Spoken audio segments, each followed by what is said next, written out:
Have you ever wondered which was the first major battle of Operation Barbarossa? This question takes us back to the volatile days of World War II, to an event that would significantly alter the course of the war, and ultimately, history itself. In the summer of 1941, Hitler's Germany was poised on the brink of its most audacious military operation yet. Codenamed Operation Barbarossa, this was a full-scale invasion of the Soviet Union. An operation of such magnitude had never been attempted before, and its very audacity took the world by surprise, not least the Soviets themselves. The stage was set, the players in their places. On one side, the mighty German Wehrmacht, battle-hardened and brimming with confidence. On the other, the Red Army, caught off guard and scrambling to mount a defense. The first major clash of these two titans was the Battle of Białystok, Minsk, a battle that would set the tone for the entire campaign.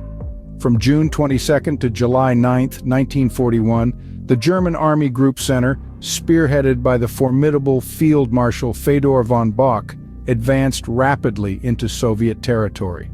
Their objective was clear: capture the key cities of Białystok and Minsk, thereby opening up a path deeper into the heart of the Soviet Union. Białystok and Minsk were not just geographical objectives, they were symbolic ones as well. Capture these cities and the Germans would strike a resounding blow to Soviet morale, demonstrating their military superiority and their resolve to conquer. But the Soviets were not to be taken lightly. Despite the surprise and the overwhelming odds, they put up a fierce resistance, fighting for every inch of their homeland. It was a clash of wills as much as a clash of arms, a test of nerve and endurance that would push both sides to their limits. Yet despite the Soviets' best efforts, the Germans achieved their objectives. The Battle of Białystok-Minsk saw the encirclement and destruction of several Soviet armies, inflicting heavy casualties on the Red Army. This battle marked the beginning of a brutal campaign that would change the course of history. Imagine, if you will, the German Army Group Center under Field Marshal Fedor von Bock surging rapidly into Soviet territory. The year is 1941, and the German war machine, in a daring move, has just launched Operation Barbarossa, the largest military operation in human history. Picture the scene. The German forces are on the move, their engines roaring, their soldiers filled with determination. They're not just advancing, they're blitzing, a term that perfectly encapsulates their strategy.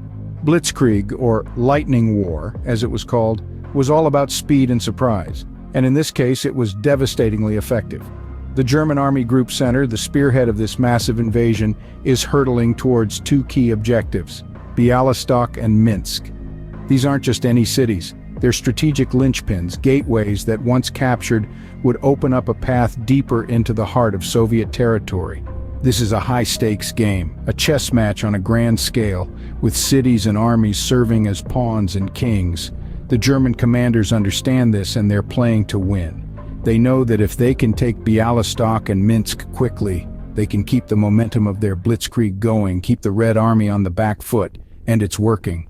The Red Army, caught off guard by the speed and ferocity of the German advance, is struggling to respond. Their commanders are scrambling, their soldiers are fighting bravely, but the German blitzkrieg is like a storm, relentless and overwhelming.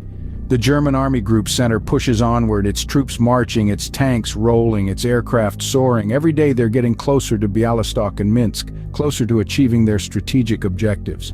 Caught off guard, the Red Army found themselves in a dire situation. The opening phase of Operation Barbarossa is swinging heavily in Germany's favor, but this is just the beginning. The Battle of Białystok-Minsk and the larger conflict it's a part of are far from over. The German strategy focused on encircling and annihilating their opponents, and the Soviets were about to learn this the hard way. Picture this: a swift, aggressive advance by the German Army Group Center, under Field Marshal Fedor von Bock. The German forces swoop into Soviet territory, their primary objective: to encircle and obliterate the Soviet forces in what is now Belarus. Białystok and Minsk are the key cities in their sights. The capture of these cities would provide a gateway deeper into Soviet territory, a prospect the Germans were eager to exploit. What followed was an intense period of combat, a battle of wills and strategy.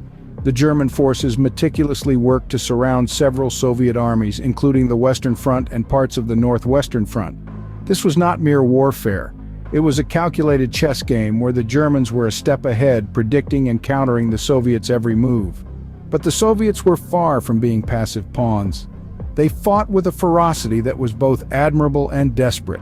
Outnumbered, outmaneuvered, yet undeterred, they put up a resistance that was as fierce as it was futile. Every inch of land was contested, every strategic point was a battlefield, and every soldier a hero. Yet despite their grim determination and fierce resistance, the odds were stacked heavily against them. The German strategy was too well executed, their forces too well coordinated.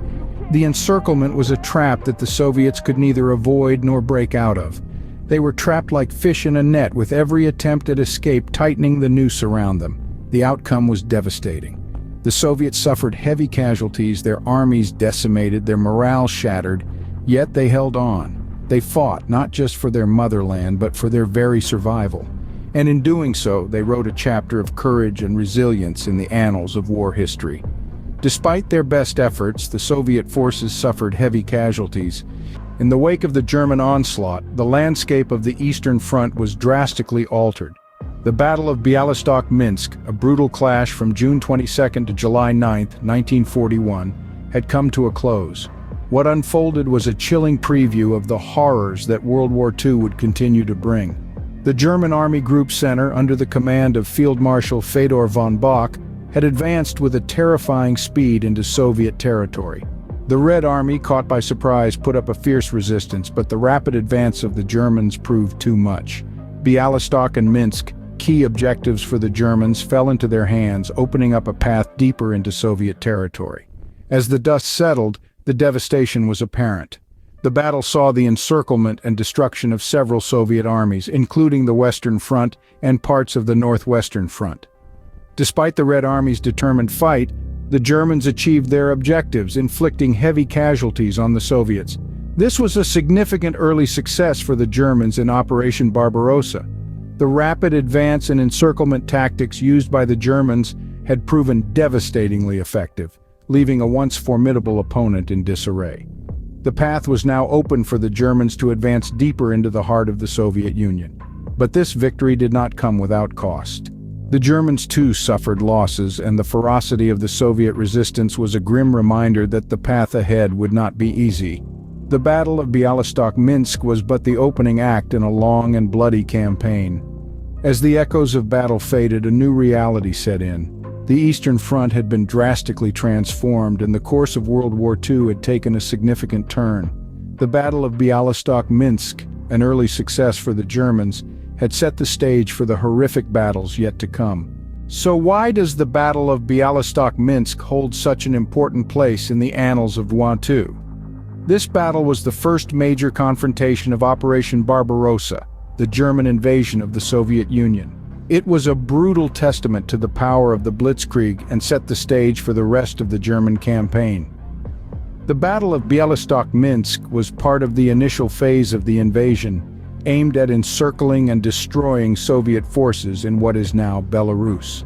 The German Army Group Center, spearheaded by Field Marshal Fedor von Bock, advanced rapidly into Soviet territory, catching the Red Army off guard.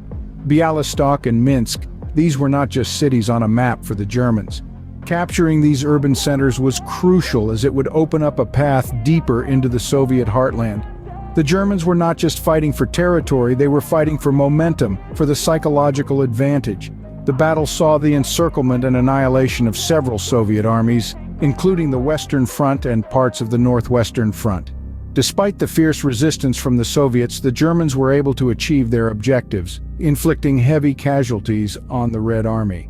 But the significance of this battle goes beyond the immediate military gains. The Battle of Białystok, Minsk marked a significant early success for the Germans in Operation Barbarossa. It set the tone for their advance deeper into the Soviet Union. This battle demonstrated the effectiveness of the German Blitzkrieg tactics, and it exposed the vulnerabilities of the Red Army. Yet it was also a foreboding sign of the intense and brutal fighting that was to come. The high casualty rate, the encirclement tactics, the rapid advance, these were all harbingers of the devastating warfare that would define the Eastern Front. The Battle of Białystok, Minsk, a decisive German victory, was a harbinger of the intense and brutal fighting that would define Operation Barbarossa and indeed the entire Eastern Front.